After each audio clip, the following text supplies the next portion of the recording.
Mira, y sigo con la estadística que es realidad y dura.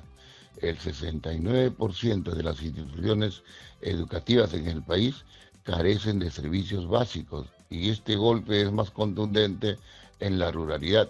¿Qué significa? Que el agua, el desagüe, la electricidad e internet son prácticamente ausentes. Y al ver que el colegio no se encuentra en mejores condiciones y lo que es peor, se encuentra con riesgo de colapso. Estamos en la comunicación con Lucio Castro, él es secretario general del SUTE. Profesor Castro, ¿qué tal? Buenos días, bienvenido. Pedro, muy buenos días, gracias por la oportunidad. Profesor Castro, ¿qué informe tienen ustedes desde las bases nacionales del SUTEP referente a los colegios que están en riesgo de colapso?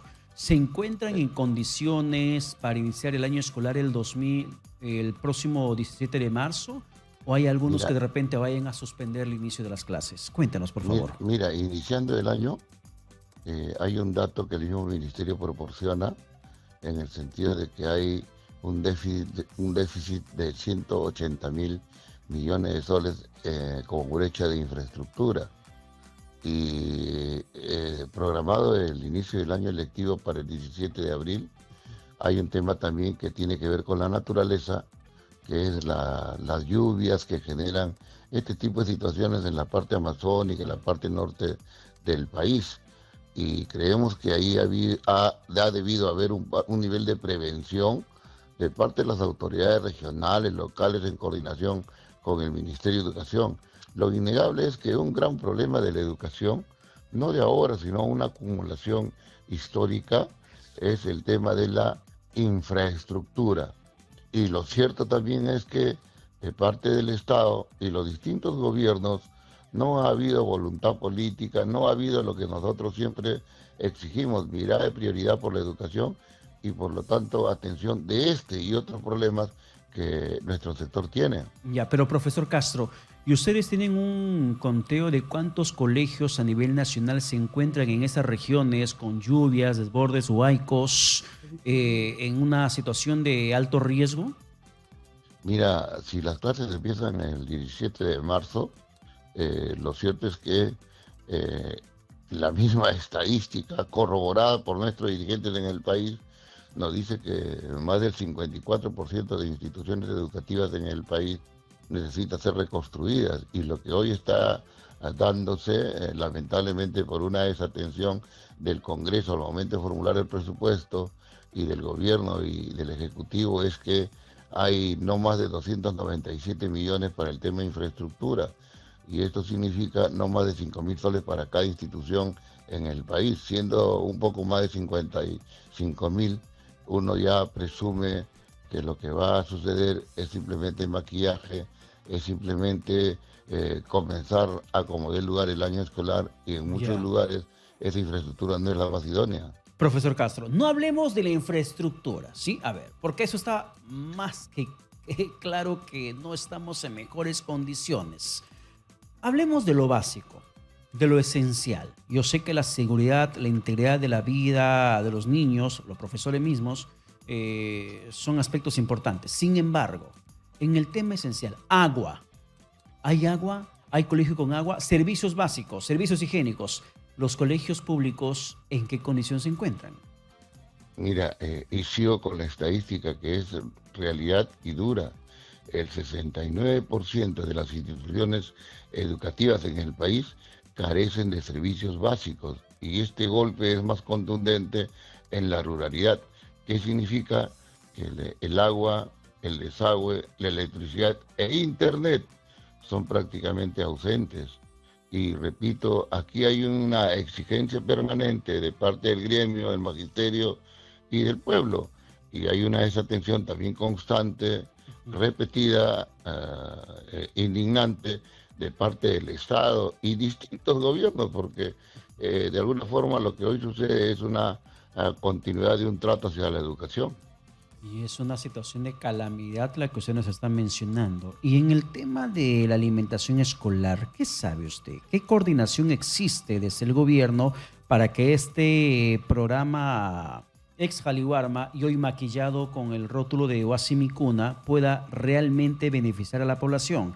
¿Cómo nos preparamos con esta nueva temporada de clases con la alimentación escolar? Hay un porcentaje igualmente, Pedro, que sigue golpeando duramente. De cada 10 menores en edad escolar, 6 tienen anemia y malnutrición. Y justamente el anterior, Caliwarma, apareció como un elemento complementario para la alimentación y asegurar condiciones elementales en los menores para participar del proceso de aprendizaje de mejor forma. Y lo cierto es que esto ha sido también mal manejado, corrupción de por medio, y los agraviados siempre resultan los menores. Y este porcentaje, que debe ser motivo de una respuesta multisectorial del Estado y Gobierno, no se ha dado. Y tenemos ese porcentaje que de cada 6 menores, de cada 10 menores, 6 tienen anemia y malnutrición, y ahí hay una deuda innegable del Estado y los gobiernos. Claro, y el tema de la alimentación, ¿qué esperan ustedes? Con todo el escándalo padecido con el tema Jaliwarma, ¿qué esperan ustedes con la alimentación escolar para este año desde el gobierno?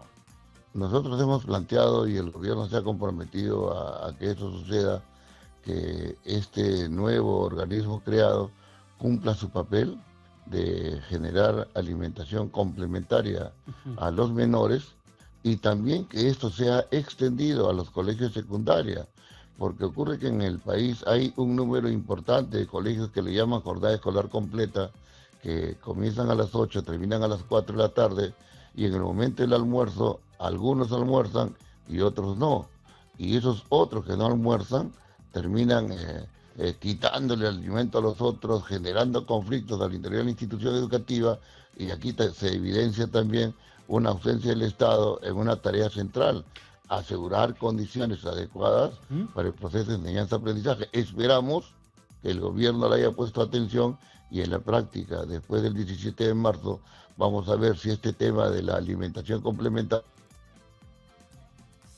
Profesor Castro, se nos fue la comunicación. Vamos a retomar la comunicación con profesor Lucio Castro. En este momento son las 6 de la mañana con 54 minutos, hablando sobre la situación en la que se encuentran los colegios públicos del país con miras al próximo 17 de marzo, en la que sin duda alguna se estará dando inicio, o como también lo califican, se estará empezando el buen inicio del año escolar. Claro, hay colegios que sí pueden tener un buen inicio de año escolar, pero gran parte de los colegios públicos del país no tienen esa misma suerte, porque la situación de precariedad termina siendo abrumadora, porque la situación de deterioro de la infraestructura termina siendo en extremo fuerte. No hay agua, no hay desagüe, servicios básicos elementales. Son las 6 de la mañana con 54 minutos. Profesor Castro, para ir cerrando, por favor, estamos hablando de infraestructura. No hay condiciones básicas mínimas en muchos colegios para que inicien el año escolar. Sin embargo, si hablamos de alimentación escolar, si no hay agua, ¿cómo se va a cocinar? Porque el mecanismo de Huasimicuna, básicamente, que quiere decir comida come en casa, comida hecha en casa, implica que la preparación de los alimentos va a ser in situ en los colegios con participación de los padres de familia. ¿Con qué agua van a preparar? ¿Hay espacios para ello además? Mira, el presupuesto, conforme ha sido formulado este año, Pedro, ya ha sido prácticamente trasladado en lo que corresponde a educación a los gobiernos regionales y locales. Por tanto, aquí la responsabilidad es más específica. Nosotros seguimos en la pretensión y exigencia de que los gobiernos regionales, los gobiernos locales, aseguren que esta parte de alimentación sea trabajada con condiciones mínimas. Y eso significa que el agua, significa que los equipos que van a trabajar con este tema de alimentación estén dispuestos para el comienzo del año, que es el 17 de marzo. Y nosotros, ante esa realidad, podemos decir: se ha venido cumpliendo, se hace el esfuerzo, o se persiste en mirar de espalda la educación y los problemas de la educación. O simplemente nos dejamos llevar por buenas intenciones, pero pocas o no las acciones. Profesor Castro, muchas gracias por la comunicación. Que tenga buen día. Gracias, Pedro. Un abrazo. Bueno, abogamos que tengamos